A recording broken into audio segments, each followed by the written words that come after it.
चुनाव आयोग के द्वारा देवघर के उपायुक्त मंजुनाथ भजंत्री को पद से हटाने के आदेश पर जमशेदपुर के पूर्वी के विधायक सरयू राय ने कहा कि हेमंत सरकार इस फैसले पर क्या कदम उठाती है देखने वाली बात होगी। उन्होंने कहा है कि हो सकता है कि झारखंड सरकार महाधिवक्ता की राय लेकर आगे की रणनीति तय करे। लोकसभा चुनाव हो जाने के 2 साल बाद देवघर जिला के 4 प्रखंडों से वहाँ के सांसद निशिकांत दुबे के खिलाफ आचार संहिता के उल्लंघन का केस हुआ। निशिकांत जी गए चुनाव आयोग के पास। चुनाव आयोग में इन्होंने कंडीशनल माफ़ी भी मांगा था। बाद में चुनाव आयोग ने कहा है कि इनको वहाँ से हटाइए और जब तक चुनाव आयोग का परमिशन नहीं हो इनको चुनाव वाले किसी भी काम में मत लगाइए।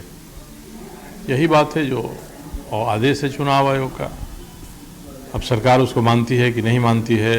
नहीं मानेगी तो महाधिवक्ता से राय लेगी, महाधिवक्ता क्या परामर्श देते हैं। तो मामला यही है कि चुनाव आयोग और सरकार के बीच में एक तरह से ठनी हुई है इस मामले में। सरयू राय ने सीसीएल की कोयला उठाने की प्रतिक्रिया पर भी सवाल उठाए हैं। उन्होंने कहा कि बिना चालान के ही रेलवे साइडिंग पर कोयला पहुंच जाता है। इससे सरकार को 40 से 50 हजार करोड़ के राजस्व की हानि हो रही है। इस बात को लेकर उन्होंने मुख्यमंत्री से बात की है ताकि राजस्व के नुकसान से सरकार को बचाया जा सके। कहीं भी माइनिंग होता है, कोयला का हो या किसी भी मेजर मिनरल का हो, अगर वो माइनिंग करके माइनिंग लीज एरिया से बाहर ले जाते हैं आप, तो उसके लिए माइनिंग चालान चाहिए और माइनिंग चालान आप दीजिएगा तो सरकार को उस पर रॉयल्टी मिलेगी। अब मुझे लोगों ने बताया कि सीसीएल के आम्रपाली खदान से जो सड़क मार्ग से कहीं कहीं भी कोयला भेजते हैं वो उसका चालान तो ये लेते हैं, मगर बगल में शिवपुर रेलवे साइडिंग खुला है, रेलवे साइडिंग पर ले जाते हैं तो वहाँ के लिए चालान जारी नहीं करते हैं।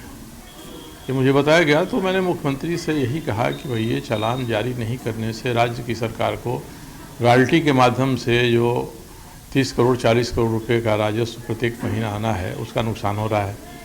दूसरे का रिकॉर्ड में नहीं है तो जो कोयला गया उसमें से कितना साइडिंग पर गया और कितना कोयला चोरी होकर चला गया ये पता नहीं है। रेल विभाग से पूछना चाहिए कि कितना डिस्पैच आपने किया है बिना चालान के। और रेलवे कई जगहों पर सरकार के चालान के बिना अपना आरआर रिसीट के आधार पर वो कोयले का ट्रेडिंग करते हैं, कोयला का ट्रांसपोर्टेशन करते हैं। तो ये सही नहीं है क्योंकि इसके राज्य की सरकार को राजस्व का घाटा होता है। इसलिए मैंने कहा है कि इसकी जांच करानी चाहिए, रेलवे से भी पूछना चाहिए।